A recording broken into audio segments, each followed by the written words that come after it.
नमस्कार, आप देख रहे हैं जे प्राइम भारत और मैं हूं आपके साथ ज्योति कनौजिया। आइए नजर डालते हैं खबर की ओर। कानपुर के नव आगंतुक डीएम आईएएस राकेश कुमार ने गुरुवार को जिले की कमान संभाल ली है। नव नियुक्त जिलाधिकारी 1994 में पीसीएस होने के बाद उत्तर प्रदेश सरकार की सेवा में आए थे। मूल रूप से अयोध्या, पूर्व में नाम फैजाबाद रहने वाले आरके सिंह वर्ष 2010 में आईएएस के रूप में पदोन्नत हुए। 2016 में additional CEO Yamuna expressway authority रहे, फिर डायरेक्टर कैन, फिर institute and MD sugar corporation Uttar Pradesh रहे, फिर vice chairman Hapur Pilkhuwa development authority रहे। इसके बाद वर्ष 2017 में मुरादाबाद डीएम रहे, फिर 4 जून 2021 को गाजियाबाद में डीएम बनाए गए थे और अब उनको कानपुर की डीएम पद की कमान संभाल ली है। कानपुर के कोषागार कार्यालय में चार्ज ग्रहण करने के बाद डीएम राकेश कुमार मीडिया से रूबरू भी हुए। इस दौरान उन्होंने बताया कि शासन की ओर से सबसे पहली प्राथमिकता है जन समस्याओं का गुणवत्तापूर्ण निस्तारण करना और साथ ही जो शहर के विकास कार्य हैं उनमें अगर कोई अवरोध है उनको दूर करके तेजी के साथ काम को आगे बढ़ाया जाए। साथ ही केंद्र और राज्य सरकार के जो भी प्रोजेक्ट हैं उनको जन जन तक पहुंचाना और अगर प्रोजेक्ट में कोई समस्याएं आ रही हैं तो समय पर उस समस्या का निस्तारण कराना है।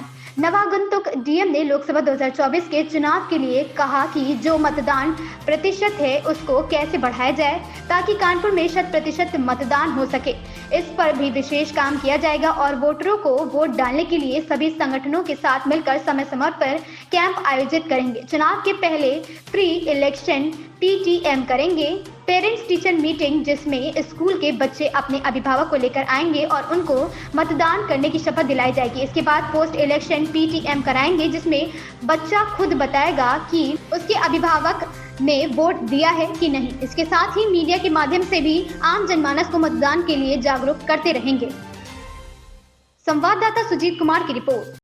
भैया रोल बॉस मतलब रोल है दीपक। प्राथमिकता है क्या है पहले बता।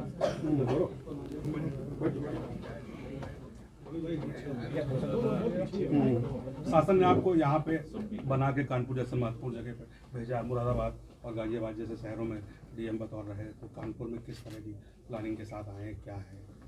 देखिए, शासन की जो प्राथमिकता है आप सभी जानते होंगे कि माननीय मुख्यमंत्री जी की जो पहली प्राथमिकता है वो है कि जन समस्याओं का गुणवत्तापूर्ण ढंग से और समयबद्ध निस्तारण। तो ये पहली प्राथमिकता है। साथ ही जो हमारे विकासात्मक कार्य हैं उनमें अगर कहीं पे अवरोध है तो उस अवरोध को दूर करके उसको तेज़ी के साथ काम को आगे बढ़ाया जाए, चाहे वह इंफ्रास्ट्रक्चर के प्रोजेक्ट्स हों या विभिन्न प्रकार के विभागों के, चाहे वो जल निगम के प्रोजेक्ट्स हैं या कोई भी भारत सरकार के, केंद्र और राज्य सरकार के जो भी प्रोजेक्ट्स हैं उनमें अगर कहीं पे कोई अड़चन है, कोई बात है तो उसको जो है निराकरण करते हुए तेज़ी के साथ उसको आगे बढ़ाया जाना। तो मुख्य रूप से जो है वो जन समस्या के प्रति जो हम लोगों का दृष्टिकोण है उसको अच्छे ढंग से जन समस्याओं का निस्तारण करना, पहला तो ये। दूसरा जो है विकासात्मक कार्यों को अच्छे से गति देना, यही मुख्य रूप से रहेगा। और एक जो बहुत महत्वपूर्ण बात है वो ये है कि जो एडमिनिस्ट्रेशन है उसको जो है सिटीजन फ्रेंडली बनाना। मतलब लोग जो है, ऑफिसर्स हमारे या जो भी हमारे कर्मचारी हैं, वो नागरिक को सर्वोच्च मानते हुए उसकी समस्याओं के प्रति जो है, जो भी वो अपनी समस्या रखता है तो उसके बारे में सकारात्मक दृष्टिकोण रखते हुए कार्य करना, ये रहेगा। मतलब लोकसभा चुनाव आने वाला, मतलब चर्चा है, वोटर लिस्ट फाइनल हो गई, किस तरह देख रहे हैं कि कानपुर चूँकि हो रहा है? देखिए, बड़ा जो है महानगर है कानपुर, तो निश्चित रूप से जो है वो चुनाव में ख़ास तौर से जो मतदान प्रतिशत है उसको लेकर के चिंताएं व्यक्त की जाती हैं महानगरों में। लेकिन इसमें हम लोग स्वीप के माध्यम से गतिविधियां करते हैं, लेकिन उसको थोड़ा और काफ़ी डिसेंट्रलाइज करेंगे स्वीप की एक्टिविटीज़ को। उसको जितने भी संगठन हैं महानगर के, चाहे व्यापारिक संगठन होंगे, औद्योगिक संगठन होंगे, रोटरी क्लब होंगे, लायंस क्लब होंगे, बहुत सारे स्वयंसेवी संगठन होंगे, तो इसको जो है हम लोग मतलब एक कोई स्वीप के कार्यक्रम ना करके या एक एक कार्यक्रम ना करके इन सभी को, हर तरह के लोगों को पकड़ेंगे। जैसे ग्रामीण क्षेत्र है तो वहाँ पे युवक मंगल दल, महिला मंगल दल के माध्यम से करेंगे हम लोग। बहुत सारे तरह के जितने भी प्रकार के ऑर्गेनाइजेशंस हैं, जैसे सिविल डिफेंस अगर यहाँ होगा तो उसके भी जो है लोगों को इन्वॉल्व किया जाएगा।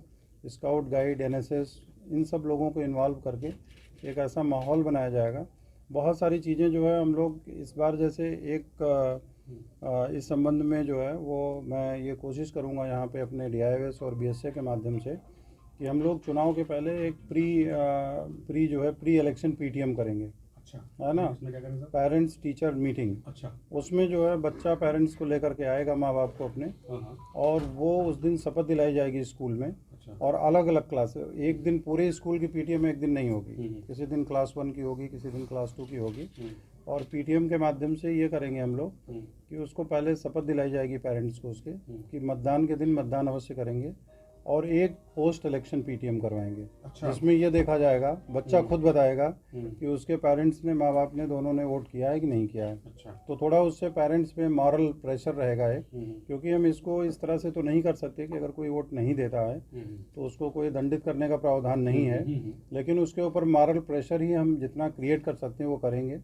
आप लोगों के समाचार पत्र के माध्यम से, हो सकता है मतदान के 1-2 दिन पहले कुछ लीफलेट्स भी आप लोगों के सहयोग से, जो हमारे जिनका अच्छा सर्कुलेशन है समाचार पत्र का, उसके माध्यम से, उसमें लीफलेट के माध्यम से पेरेंट्स को, मतलब जो भी नागरिकों को या जो वोटर हैं हमारे, उनको हम उसमें लीफलेट के माध्यम से, या जो हमारे गैस के सिलेंडर वगैरह डिस्ट्रीब्यूट होते हैं उसमें जो है ऊपर एक वो लगा करके भेजेंगे उस दौरान 1-2 महीना पहले से, जिसमें कुछ ना कुछ मतदान के लिए प्रेरित करने के कोई स्लोगन्स वगैरह या इस तरह की चीज़ें होंगी। बाकी जो हमारी शैक्षणिक संस्थाएं हैं उसमें हमारे कार्यक्रम चलते रहते हैं, चाहे वो नारे लेखन की हो, निबंध लेखन प्रतियोगिता हो या चित्रकला प्रतियोगिता हो। तो इन सब बहुत सारे तरीक़ों से, मतलब एक तरह से स्वीप कार्यक्रम जो है उसको औपचारिकता के रूप में नहीं रहेगा, उसमें कोशिश करेंगे कि एक जो है अच्छे ढंग से डिसेंट्रलाइज वे में उसको चलाया जाए। और ख़ास तौर से एक चीज़ और करेंगे, जो पिछले हमारे विधानसभा और लोकसभा इलेक्शंस थे उसमें जो हमारे सबसे लोएस्ट पोलिंग वाली जो एरियाज़ थी, उसको अब नई वोटर लिस्ट आ गई है, तो पहले जिला स्तरीय अधिकारियों को लगा के एक बार उसको दिखवाएंगे कि वोटर लिस्ट में हमारे कोई खामी है या लोगों में उदासीनता रहती है।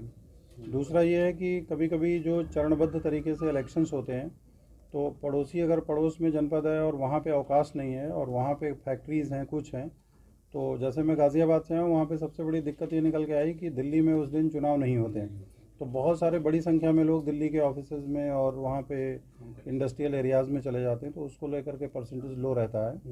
तो यहाँ पे भी हम उसको पहले फाइंड आउट करेंगे, जहाँ हमारा बहुत ही लो परसेंटेज रहा है उसका रीज़न क्या है, और रीज़न एक बार जानने के बाद फिर उस पर एक्सरसाइज करके उसको कैसे बढ़ाया जा सकता है उस पर काम करेंगे।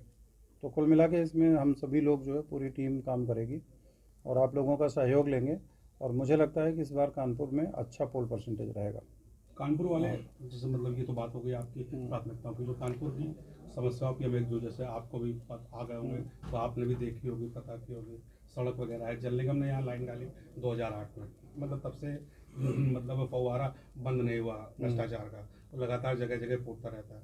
2019 में मोदी जी आए तो उनको दिखाने के लिए, या जैसे भी मतलब नाले को डाइवर्ट किया गया, लेकिन जगह जगह जब भी बारिश होती है, ऐसे ही आम दिनों में भी नालों का पानी उफनाता रहता है। गलत डाइवर्जन जगह जगह कर दिया है। क्योंकि आप DM हैं, जल निगम अब आप ही लीड करेंगे, तो कम से कम इसके लिए कुछ मतलब इससे, मैंने आपसे पहले ही कहा कि जहाँ पे भी इस तरह का दिक्कत है, जहाँ कहीं भी इंफ्रास्ट्रक्चर समय के साथ ख़राब भी होता रहता है, आप 2008 की बात कर रहे हैं तो लगभग 15-16 साल पुरानी बात हो गई।